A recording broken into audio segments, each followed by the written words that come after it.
How to change video quality in Amazon Prime Video app. I'm gonna guide you through the process on how to do it. Let's get started. First of all, on your phone, launch the Prime Video app.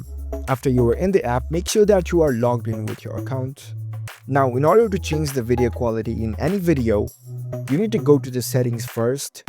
Here in this home screen, at the bottom right corner, you can see the My Stuff icon. Tap on it. Now select the settings gear icon at the top right corner. Once you're in the settings page, you can select the stream and download option at the top. Now from here, tap on the streaming quality option at the top.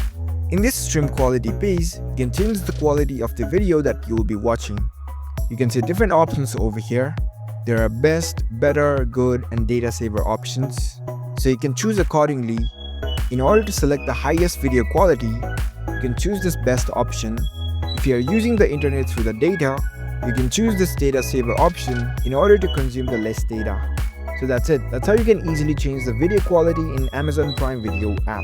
If you found this video helpful, don't forget to give this video a thumbs up and subscribe to our channel for more tech tips. Thank you for watching.